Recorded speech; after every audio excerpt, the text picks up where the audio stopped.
Assalamualaikum warahmatullahi wabarakatuh. Selamat pagi menjelang siang. Apa kabar teman-teman sekalian? Semoga selalu dalam keadaan sehat walafiat. Nah, pada kesempatan kali ini, saya Ariel Furkan Aswar dari bagian penalaran umum Smart School Dinas Pendidikan Provinsi Sulawesi Selatan akan membahas tentang materi dilema. Nah, jadi materi dilema ini adalah lanjutan dari materi-materi sebelumnya terkait dengan penalaran umum. Jadi sebelumnya kita sudah membahas tentang metode-metode penarikan simpulan dalam logika implikasi. Kita telah mempelajari juga tentang ekivalensi implikasi. Nah, selanjutnya kita akan membahas tentang dilema pada pertemuan hari ini.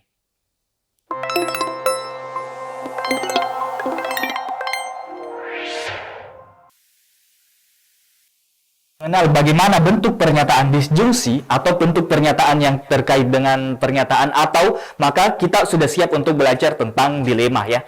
Nah, soal dilema ini, pernyataan dilema ini adalah salah satu jenis pernyataan yang sering masuk dalam soal-soal UTBK untuk materi penalaran umum ya. Nah, jadi apa itu dilema? Dilema itu terdiri atas silogisme hipotetik dengan silogisme disjungtif ya. Jadi ada silogisme hipotetik yang bentuknya seperti ini, untuk sekedar mengingatkan ya. Nah, jadi ada bentuk silogisme hipotetik dengan ada bentuk silogisme disjungtif. Nah, ini adalah silogisme disjungtif. Nah, kalau teman-teman mungkin belum familiar dengan istilah silogisme disjungtif, intinya silogisme disjungtif adalah kita menarik simpulan berdasarkan pernyataan disjungsi ya. Berdasarkan pernyataan namanya disjungsi. Mungkin saya ganti warnain dulu. Berdasarkan pernyataan disjungsi. Nah, apa itu pernyataan disjungsi? Pernyataan disjungsi itu adalah pernyataan yang tersusun dari kata ini. Jadi kita punya premis P. P ini adalah sembarang premis ya. P, misalnya P-nya adalah hari ini saya makan, itu dijadikan sebagai P. Anggaplah saja sebuah pernyataan ya. Kemudian kita hubungkan dengan tanda atau ya. P atau kui, saya makan atau saya mandi. Nah, itu yang dimaksud sebagai pernyataan disjungsi. Jadi kita menggunakan kata atau. Jadi kunci untuk pernyataan disjungsi adalah kata atau. Jadi atau kui. Nah, jadi ini basis atau dari pernyataan dilema. Jadi ada silogisme hipotetik, selanjutnya ada silogisme disjungtif. Hipotetik dan silogisme disjungtif ini akan kita gabungkan, kita mix pernyataan dilema, kemudian kita bisa menarik simpulannya masing-masing. Nah, jadi itu dulu tentang apa itu dilema. Jadi biasanya terdiri atas dua kemungkinan kejadian. Kemungkinan kejadian yang kita nyatakan sebagai implikasi. Apa itu implikasi? Implikasi itu jika P maka Q ya. Yang pernyataan yang kita sudah bahas sebelumnya, implikasi. P implikasi Q. Nah, jadi kita punya dua pernyataan implikasi, dua-duanya tidak berhubungan ya, P implikasi Q, kemudian nanti ada pernyataan implikasi yang lain, dan kemudian dihubungkan dengan sebuah pilihan yang berbentuk pernyataan disjungsi. Nah, sebuah pilihan yang berbentuk pernyataan disjungsi ini yang merupakan silogisme disjungtif. Jadi ada silogisme hipotetiknya berupa implikasi dan ada disjungtifnya. Nah, jadi itu yang dimaksud dengan dilema. Campuran pernyataan implikasi dan pernyataan disjungsi, kemudian nanti kita akan kita juga akan lihat bagaimana bentuk soal-soal yang lebih sulit dari bentuk soal dilema ini. Oke, kita akan lanjut ke bagian selanjutnya, di mana kita akan mengenal tiga jenis dilema ya. Nah, ya. Yang pertama ada namanya dilema konstruktif, kemudian ada dilema destruktif, dan terakhir ada namanya dilema dua arah. Nah, jadi konstruktif, destruktif dengan dua arah. Apa yang membedakan ketiga jenis dilema? Ada premis yang ketiga. Nah, jadi ketika kita anggap ini yang pertama adalah premis yang pertama, kemudian yang kedua premis kedua, dan terakhir premis ketiga, maka yang membedakan ketiga jenis premis ini adalah premis yang ketiga. Nah, jadi premis pertama dengan premis keduanya sama berupa pernyataan implikasi, tetapi premis yang ketiga yang membedakannya, jadi premis ketiga untuk dilema konstruktif bentuknya adalah P atau R. Nah, jadi bentuknya adalah P atau R. Kalau di dilema destruktif bentuknya adalah negasi Q atau negasi S. Nah, negasi Q atau negasi S. Kemudian kalau dilema dua arah, P atau negasi S. Nah, jadi ketiga jenis pernyataan premis ketiga ini yang membedakan jenis-jenis dilema. Jadi kalau dilema konstruktif P atau R, kalau dilema destruktif negasi Q atau negasi S, dan dilema dua arah adalah P atau negasi S. Kemudian yang di bawah ini adalah simpulannya, simpulan pernyataan-pernyataan ini. Jadi kita berikan 3 pernyataan, kemudian kita tarik simpulannya. Simpulan yang bisa kita tarik adalah yang di bawah ini ya. Jadi untuk dilema untuk simpulannya atau R atau negasi tergantung darinya, karena dilema 2 arah juga punya 2 bentuk ya. Ada 2 bentuk. Akan lihat 2 bentuknya. Nah, tapi ini ada 3 jenis dilema. Jadi yang membedakan jenis-jenis dilema adalah bentuk premis atau bentuk premis minornya kalau istilahnya. Nah, kalau mau screenshot, mau di screenshot atau mau di foto dulu atau mau chat bahkan ya, karena nanti ini yang akan menjadi basis penarikan kesimpulan. Soal dilema ini ya, SNBT. Nah, jadi penting untuk mengetahui tentang soal-soal dilema ini. Oke, kalau mungkin sudah di screenshot, juga sudah selesai, kita akan bahas materi selanjutnya. Jadi saya pindah saja slide-nya ya. Oke, saya pindahkan slide-nya. Nah, jadi bagaimana caranya sehingga kita dapat seperti kalau kita punya, nah dilema konstruktif simpulannya adalah Q atau S ya. Ini adalah simpulan dari dilema konstruktif.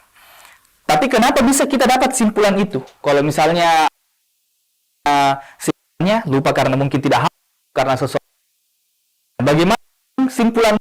Bagaimana caranya kita menarik simpulan dilema konstruktif yang bentuknya seperti P, R, S, dan P atau R sebagai pernyataan yang ketiga. Dan ini adalah contoh kalimat ya. Ini adalah contoh kalimatnya. Apabila saya ke mall, saya beli baju. Apabila saya ke kafe, saya beli kopi. Dan ternyata saya ke kafe atau ke mall. Nah, itu adalah bentuk kalimat dari dilema. Jadi nanti soal-soal dilema bentuknya adalah bentuk kalimat yang kurang lebih seperti ini di samping ya. Tapi bagaimana caranya kita menarik simpulan? Jadi kita fokus dulu pada bentuk rumusnya ya. Nah, jadi caranya untuk menarik simpulan dari dilema, cara panjangnya ya. Jadi cara panjangnya adalah kita akan melakukan yang namanya ekuivalensi implikasi. Ekuivalensi implikasi. Jadi ini cara panjangnya ya. Nah, kalau teman-teman sudah belajar kemarin tentang ekuivalensi implikasi, nah inilah yang kemudian sebagai basis bagaimana kita menarik simpulan untuk dilema. Nah, ekuivalensi implikasi, kalau mungkin teman-teman ada yang lupa, saya ingatkan lagi, P implikasi Q itu ekuivalen dengan negasi P atau Q. Nah, itu ekuivalensi implikasi. Nah, ekuivalensi implikasi ini yang kemudian kita gunakan untuk menarik simpulan dilema konstruktif. Nah, jadi dengan mengekuivalensikan P atau R, kita akan dapat negasi P implikasi R, kemudian kita tuliskan pernyataan dua pernyataan di atasnya. Kenapa kita ekuivalensikan? Supaya kena silogisme hipotetiknya. Maksudnya supaya bisa kita coret ya. Supaya bisa kita coret R-nya. Dan setelah kita coret R-nya, kita akan dapat negasi P implikasi S. Nah, kita dapat negasi P implikasi S, kemudian pernyataan pertama kita lanjutkan P implikasi Q. Nah, kemudian pernyataan yang kedua ini, 2 pernyataan ini, kan ini tidak bisa kita coret ya, tidak bisa kita coret, tidak bisa kita silogisme hipotetik kalau bentuknya seperti itu. Oleh karena itu, yang pernyataan kedua ini kita ekuivalensikan lagi ya. Jadi pernyataan yang kedua, negasi P implikasi S ini kita ekuivalensikan lagi, karena kalau kita pelajari bahwasanya di ekuivalensi implikasi itu ada yang dimaksud sebagai kontraposisi ya. Jadi P implikasi Q itu sama dengan negasi Q implikasi negasi P. Jadi ini ekuivalen ya, sifatnya ekuivalen atau sama. Nah, dengan hubungan seperti di atas, kita bisa tuliskan ulang P implikasi Q. Kemudian pernyataan keduanya negasi S implikasi P. Maka kita akan peroleh negasi S implikasi Q. Ekuivalensikan lagi satu kali untuk membuat pernyataan disjungsinya, maka kita dapat S atau Q. Nah, jadi ini tadi asal muasal kenapa simpulan untuk dilema konstruktif adalah seperti ini, Q atau S ya. Q atau S sama dengan S atau Q ya. Karena pernyataan atau dibolak-balik itu sama. Nah, jadi ini adalah pembuktian matematisnya ya. Ini adalah pembuktian matematisnya secara logika matematika. Kalau kita mengerjakan, tentu saja kalian tidak mengerjakannya dengan cara seperti ini. Nah, jadi ini hanyalah pembuktian matematis. Kenapa sih bisa dilema konstruktif simpulannya itu seperti tadi. Kenapa bisa simpulannya adalah Q atau S? Pembuktian secara matematisnya adalah seperti ini, menggunakan ekivalensi implikasi. Terus kalau kerja soal gimana caranya kalau kita ketemu soal, apakah kita ekivalensikan dan sebagainya? Ya, jawabannya tidak perlu terlalu lama ya. Nah, terus bagaimana caranya? Nah, caranya supaya bisa mengerjakannya dengan lebih mudah, yang pertama adalah kita potong saja ini pernyataan P atau R-nya. Nah, jadi premis yang ketiga itu kita potong saja. Maksudnya kita potong pernyataan yang ketiga ini adalah kita pisahkan P-nya dengan R-nya. Itu. Nah, jadi kita akan pisahkan P dengan R. Jadi kita akan punya P saja dengan R saja. Gitu. Jadi kita pisahkan dulu pernyataan ketiga. Jadi kita punya P saja dengan R saja. Ya, kita akan pisahkan. Nah, kalau kita tarik simpulan, kita ambil P-nya saja ya. Saya ambil P-nya dulu. Kan tadi kita pisah, toh? Ada yang P, ada yang R. Nah, kalau kita ambil P saja, maka kita cari yang mana sih pernyataan lain yang ada P-nya ya. Yang mana pernyataan lain yang ada P-nya selain pernyataan ketiga? Oh, kita dapat pernyataan yang pertama ya, ini. Nah, pernyataan pertama P-nya. Nah, kita tarik simpulannya, P implikasi Q dengan P, maka akan kena modus ponens ya. Kita dapat modus ponens, simpulannya adalah Q. Nah, kita dapat simpulannya Q. Jadi mungkin kalau ada teman-teman yang butuh diingatkan lagi, ada namanya modus ponens.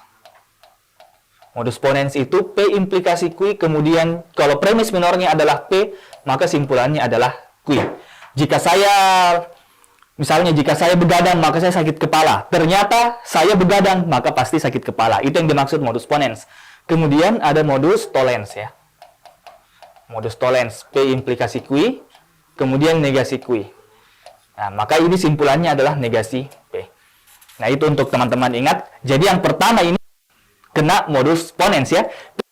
Dengan P, kita dapat Q. Nah, sekarang kita sudah pecah tadi. Kita pecah P-nya, kita sudah kerjakan P-nya. Sekarang kita kerjakan R-nya lagi ya. Sekarang kita kerjakan R-nya lagi.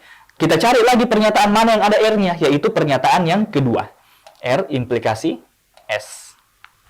Nah, kalau kita sudah dapat semua, tinggal kita tarik lagi simpulannya, kena lagi modus ponens ya. Bentuknya sama dengan bentuk modus ponens. Berarti kita dapat simpulan yaitu S. Nah, setelah kita dapat dua-duanya simpulannya, tinggal kita hubungkan dengan tanda yang digunakan untuk potong tadi. Tadi kan di situ ada tanda atau ya. Tadi atau R ya. Bentuknya tadi seperti ini. Maka kita hubungkan lagi dengan atau. Nah, jadi simpulannya adalah Q atau S. Langsung saja ini jadi simpulannya ya. Atau S. Jadi tadi caranya adalah potong dulu, pisah dulu P. Kemudian kerjakan satu-satu. Ada P, kemudian tariknya. Kemudian cari pernyataan yang ada R-nya. Kita tarik lagi simpulannya satu persatu. Saya hapus dulu supaya cantik tulisannya. Nah, jadi bentuknya seperti ini ya. Nah, jadi seperti ini. Jadi kita potong dulu pernyataan yang ketiga. Kita punya P dengan kemudian cari untuk yang P, cari pernyataan yang ada P-nya, yaitu pernyataan pertama. Kita tarik simpulannya, kita dapat Q.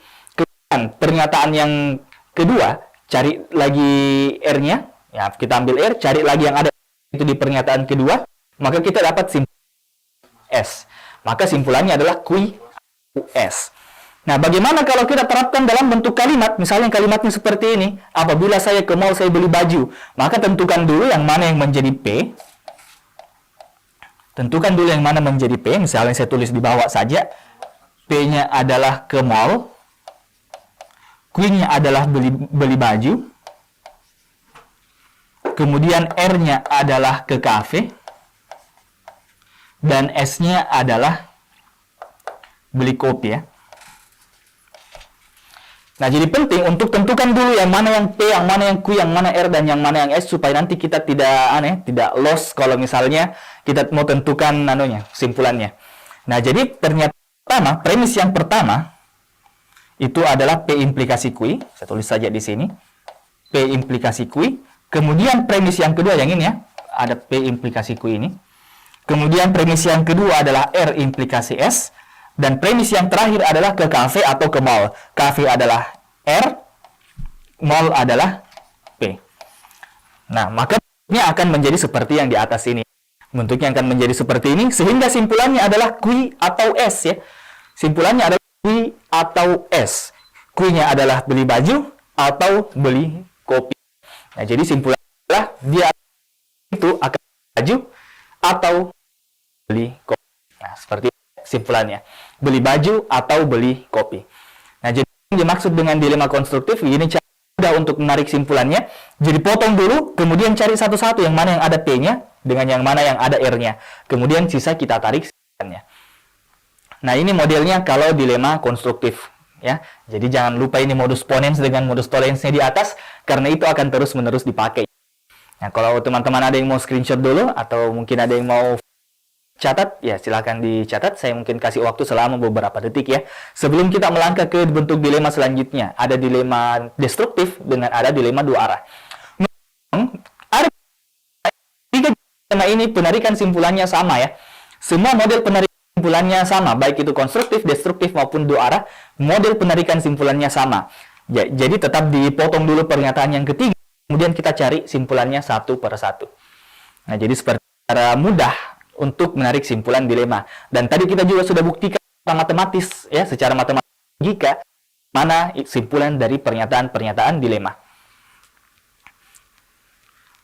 Oke, ini jadi kalau kita dapat soal dilema atau soal yang premisnya ada banyak, panjang premisnya, tulis dulu yang mana yang P, Q, R dengan S supaya kita tidak salah nanti di belakang ya. Oh, saya hapus saja bagian sini. Yang modus-modusnya itu di atas saya tetap simpan saja ya, supaya kalau mungkin teman-teman lupa, nanti kita tinggal refresh lagi sedikit. Ini P-nya tadi adalah ke mall, Q-nya adalah ke beli baju ya, beli baju. Oke, kita akan lihat bentuk dilema selanjutnya, yaitu dilema destruktif dengan menggunakan premis yang sama. Apabila saya ke mall saya beli baju, apabila saya ke kafe saya beli kopi. Tapi premis terakhirnya saya ganti. Premis ketiganya kita menggunakan negasi Q atau negasi S. Ini atau ya, sorry, bukan disjungsi, bukan implikasi, tapi atau ya. Itu atau. Mungkin saya bagus tulis dengan warna biru juga. Negasi Q atau negasi S ya. Nah, jadi ini bentuk dilema destruktif. Jadi kita punya pernyataan P implikasi Q, R implikasi S dengan negasi Q atau negasi S sebagai pernyataan yang ketiga atau premis yang ketiga. Nah, tetap cara menarik simpulannya sama. Pertama, kita potong dulu pernyataan ataunya. Nah, kita potong dulu. Sehingga kita akan dapatkan yang Q dengan nanti kita akan dapatkan yang S. Nah, jadi kita potong Q-nya dengan S-nya. Kemudian kita tarik simpulannya satu per satu. Jadi P implikasi Q dengan negasi Q. Jadi kita sudah potong tadi itu ada negasi Q-nya, ada negasi S-nya. P implikasi Q dengan negasi Q, simpulannya adalah negasi P. Kenapa bisa begitu? Karena sesuai dengan modus tollens ya. Sesuai dengan modus tollens. Jadi dilema destruktif itu sesuai dengan modus tollens. Nah, jadi P implikasi Q dengan negasi Q, simpulannya adalah negasi P. Kemudian R implikasi S, kemudian premis minornya adalah negasi S, maka simpulannya adalah negasi S. Nah, oleh karena itu, simpulan untuk dilema destruktif adalah negasi P atau negasi.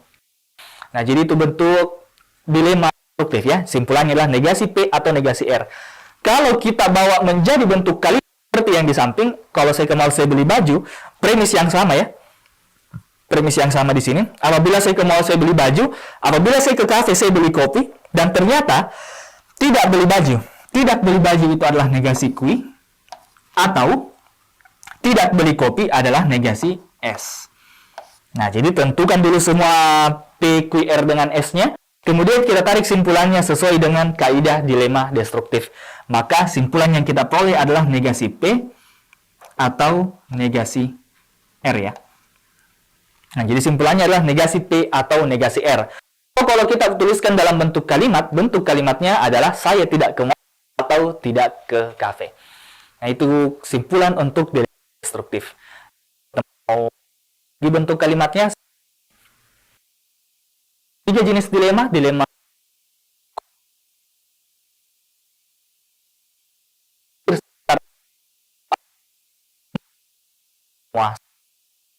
Nah, modelnya, caranya itu sama.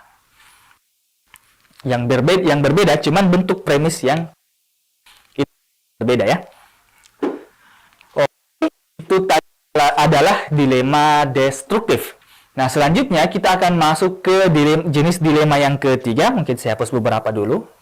Saya hapus saja bagian sini.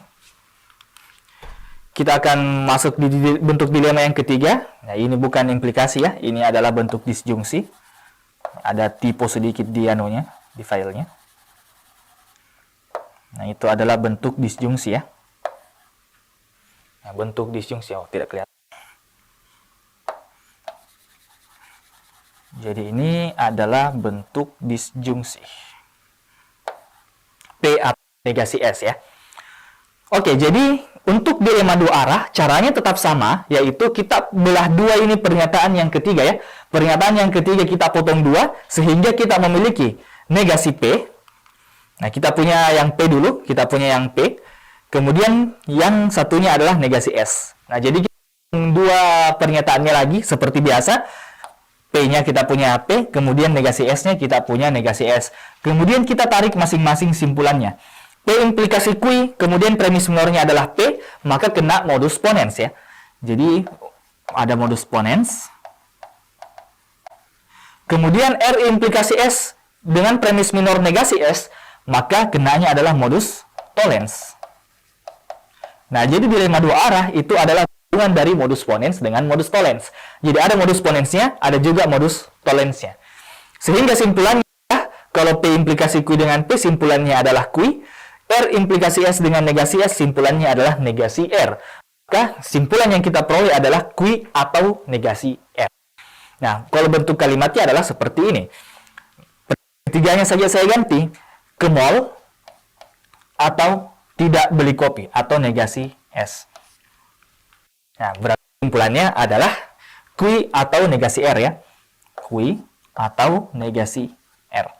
Nah, kalau kita tuliskan simpulannya dalam bentuk kalimat, maka bentuk kalimatnya seperti itu. Saya atau tidak ke kafe. Nah, jadi itu dia bentuk simpulan apabila kita ubah rumus-rumus ini semua menjadi bentuk kalimat ya. Oke, itu untuk dilema dua arah. Kalau teman-teman mungkin mau screenshot dulu atau mau foto dulu, atau mau dicatat dulu, saya kasih beberapa detik ya. Nah, ini adalah bentuk dari dilema dua arah. Sebentar ada bentuk keduanya lagi. Bentuk keduanya dilema dua arah itu kurang lebih kita putar saja premis yang ketiga. Premis ketiganya saja kita ubah sedikit. Jadi dilema-dilema ini yang membedakan semuanya adalah cuman pada premis ketiga. Kalau misalnya ada soal yang melibatkan banyak pernyataan implikasi atau lain-lain soalnya, nah maka itu tergantung bagaimana skillnya kita untuk mengeksekusi dan lain-lain sebagainya. Oke, itu untuk yang ketiga, yaitu dilema dua arah. Kita lihat bagaimana bentuk. Kalau bentuk yang kedua, nah lagi-lagi ini bukan implikasi ini ya, ini adalah disjungsi. Nah, untuk yang bentuk kedua, kita menggunakan negasi Q atau R ya. Nah, jadi negasi Q atau caranya tetap sama. Caranya tetap sama, yaitu kita kerjakan satu-satu ya. Kita kerjakan satu persatu, kita kerja Q-nya dulu, negasi Q-nya, maka kita dapat negasi P. Kemudian kita kerja R-nya, kita akan dapat S, kemudian kita hubungkan dengan tanda atau. Jadi cara penarikan simpulannya sama. Potong saja pernyataan yang ketiga, kemudian kita kerjakan satu persatu. Nah, cuman di sini yang pertama adalah modus tollens. Kemudian yang kedua adalah modus ponens. Nah, jadi bentuk kalimatnya seperti ini, dengan menggunakan premis yang sama. P-nya adalah ke mall, Q-nya adalah beli baju, R-nya ke kafe, dan S-nya adalah beli kopi.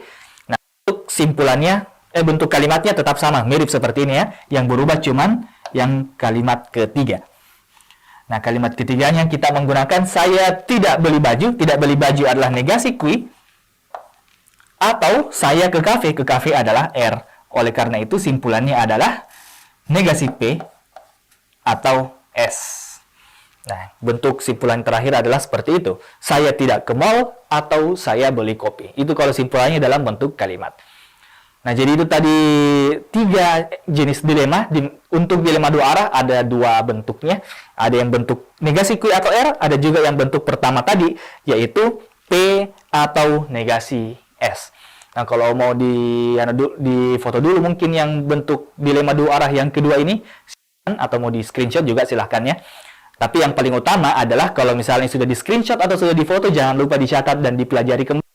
Karena ya jangan sampai cuman menjadi penghuni abadi ya kalian ya. Ya, jadi selain jadi penghuni di galeri, tuliskan kembali di catatan kalian. Karena ilmu yang baik itu, yang ketika kita belajar ilmu yang baik adalah ilmu yang kita ikat dengan tulisan.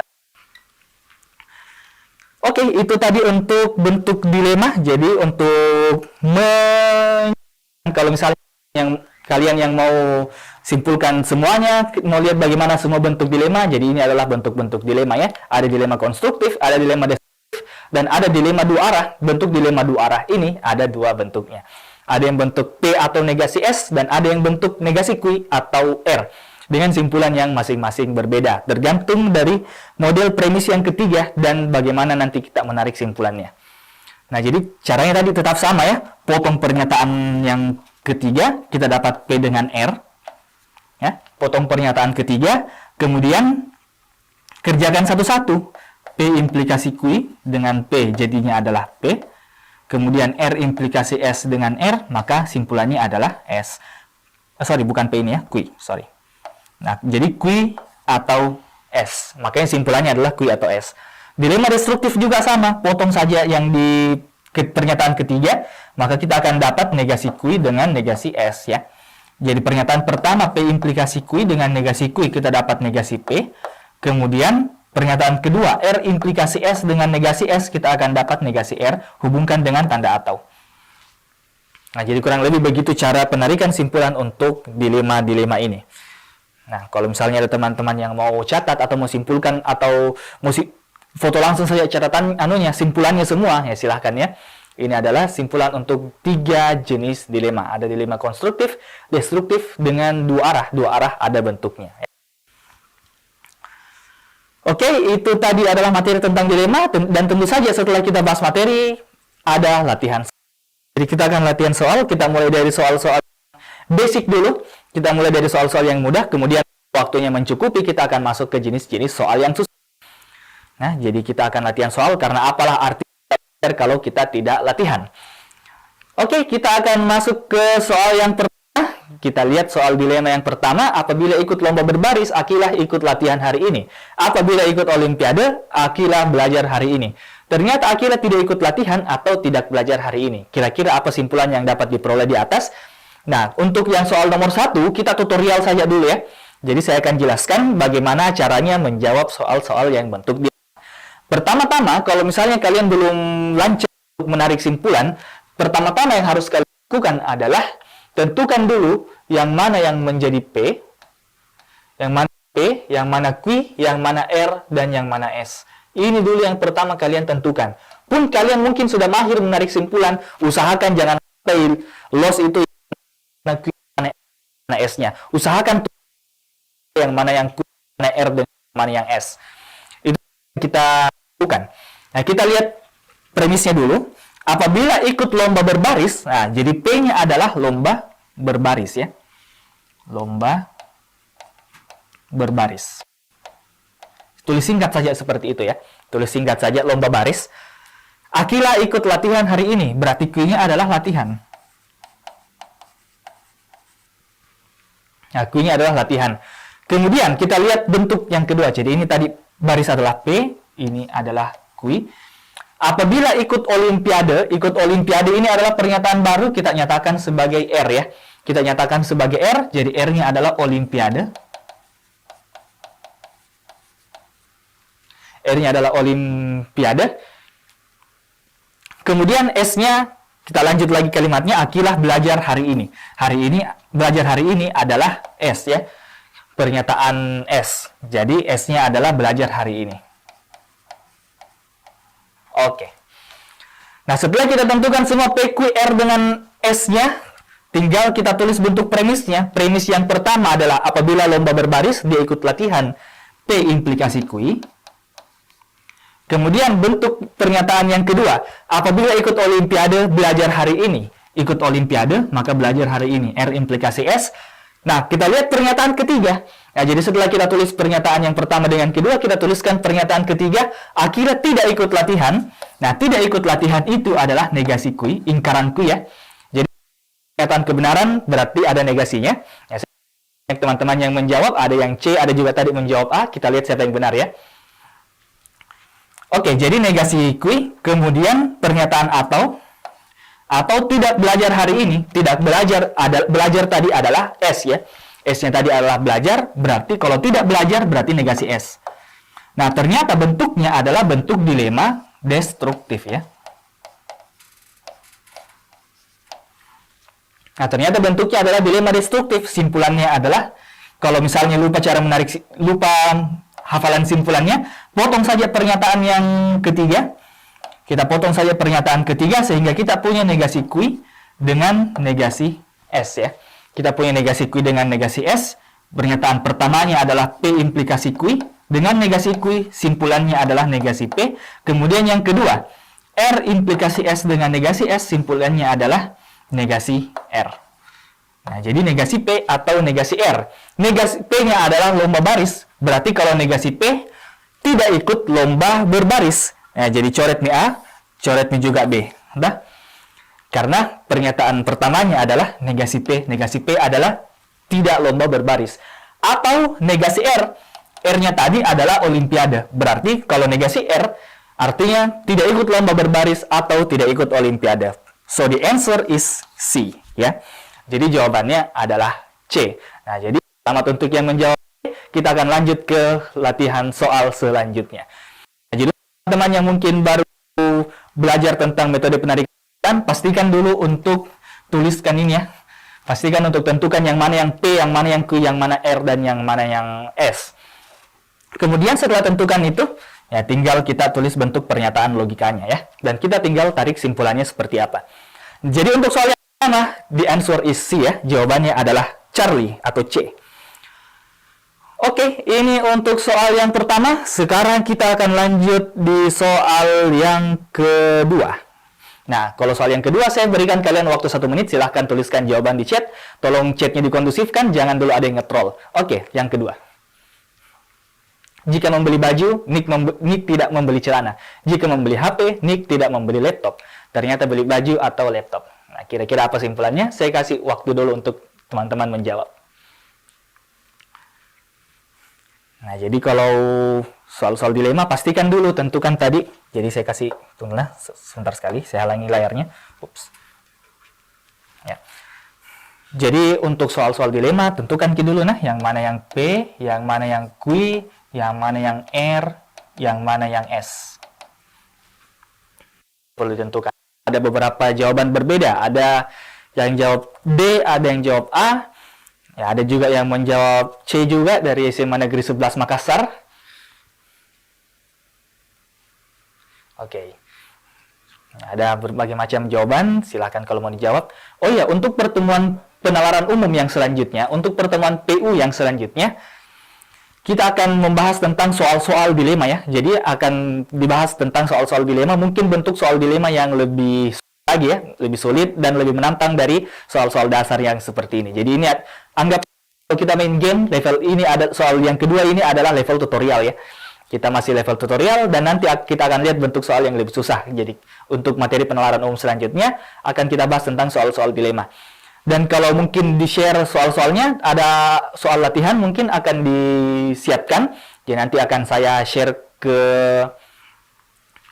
adminnya, ke adminnya Smart School yang kemudian nanti akan diberikan ke kalian semua. Ada ratusan soal yang bisa kalian, terserah kalian mau speedrun kah, atau kalian mau apa itu soal, mau kerja bareng-bareng di kelas, atau mau dibalap sama teman-teman sekalian, ya terserah ya. Silahkan digunakan sebebas-bebasnya. Oke, kita lihat untuk nomor 2, sudah banyak sekali jawaban yang beragam jawabannya. Ada macam-macam jawaban, ada yang C, ada yang B, ada juga yang D tadi saya lihat, ada yang A. Oke, kita lihat yang mana yang betul ya. Tentu saja kita tentukan dulu yang mana yang P, Q, R dengan S-nya. P-nya adalah beli baju. P-nya adalah beli baju. dan Q-nya adalah tidak beli celana. Jadi hati-hati dengan kata tidak ya. Dalam logika itu hati-hati dengan kata tidak. Karena kalau kita gunakan misalnya kata tidak sebagai Q, misalnya Q tidak beli celana, misalnya Q-nya saya bilang tidak membeli celana, maka kalau misalnya saya tuliskan negasi Q, atau saya tuliskan negasi Q, maka negasi Q ini artinya beli celana ya. Hati-hati. Nah, hati-hati dengan bentuk pernyataan logika yang seperti itu. Jadi kalau Q-nya saya menggunakan tidak membeli celana, nah maka negasi Q-nya atau kata beli celana, kata beli celana itu adalah negasi Q. Nah, jadi hati-hati dengan kata tidak. Kemudian R-nya adalah membeli HP, jadi tadi beli baju ini adalah P, kemudian ini adalah Q, membeli HP ini adalah R.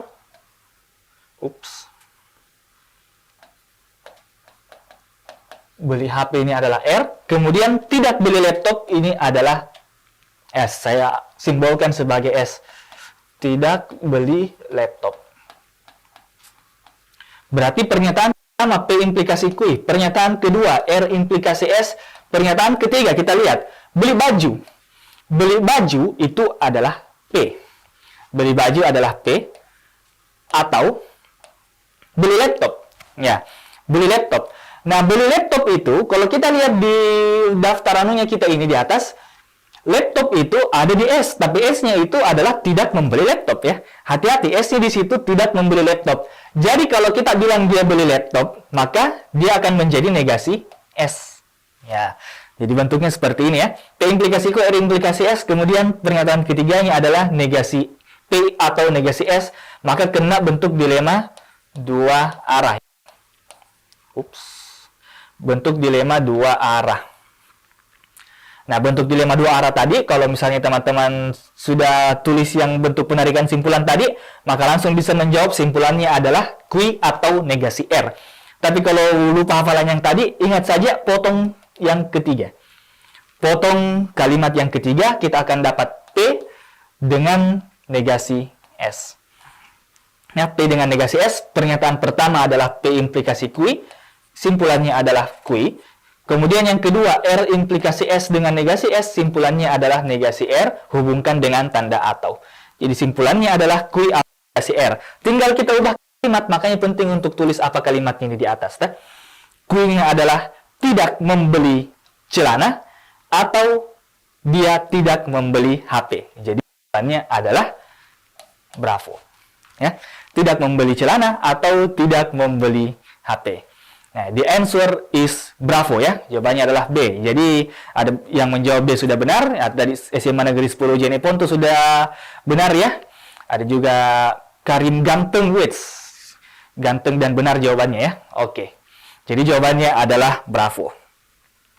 Oke, itu soal yang kedua. Kita akan lanjut ke soal selanjutnya. Jadi, soal yang kedua ini adalah soal tentang dilema dua arah. Oke, soal yang ketiga, silahkan. Kali ini kalimatnya agak panjang. Apabila memiliki performa bagus, pihak kantor akan memberi bonus. Apabila memiliki masalah internal, pihak kantor akan melakukan pembenahan. Saat ini kantor memiliki performa bagus atau memiliki masalah internal. Ya, silahkan ditarik simpulannya. Tentukan jawabannya seperti apa.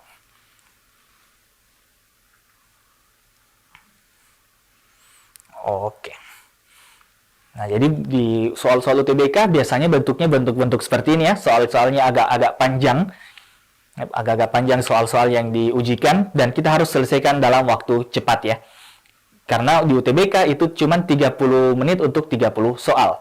Oke, ada jawab Charlie dan ada jawab error ya. Ada jawab C, ada jawab E. Ditunggu jawaban-jawaban yang lain. Nah, jadi kalau teman-teman nanti latihan soal setelah dibagikan soal-soal ke sekolah dan ke teman-teman sekalian sudah dapat soalnya, ya pastikan soal itu bisa dikerjakan satu soal untuk 1 menit. Bukan hanya dengan cara cepat, tapi kalian juga yang harus cepat bekerja ya.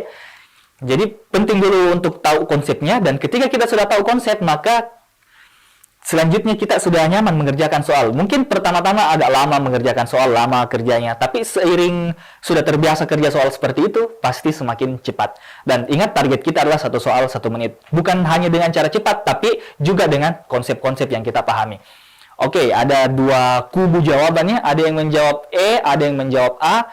Ada yang spam E, ada bilang C maaf kalau salah, iya enggak apa-apa. Ada yang jawab delta, ada yang menjawab alpha, ada yang menjawab E. Oke, masing-masing dengan jawaban yang berbeda, tapi mayoritas saya lihat menjawab E. Oke, kita lihat untuk soal yang nomor 3. Kita tuliskan lagi terlebih dahulu yang mana yang menjadi P, yang mana yang menjadi Q, dan seterusnya. P, Q, R, S. Ya, tentu saja pertama yang kita lakukan ini ya, tentukan P dulu. Performa bagus ini adalah P. Performa bagus. Tulis saja kata-kata kuncinya ya.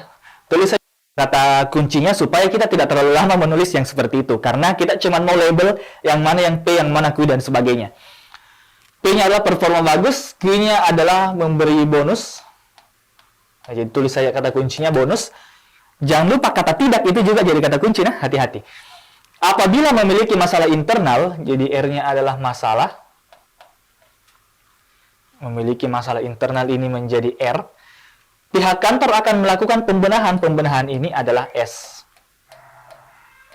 Pembenahan. Nah, jadi kita tuliskan nih pernyataannya. P implikasi Q, R implikasi S. Kemudian pernyataan yang ketiga, saat ini kantor memiliki performa bagus atau memiliki masalah internal. Performa itu adalah P, atau masalah internal adalah R. Nah, jadi bentuknya ini kena bentuk dilema konstruktif ya.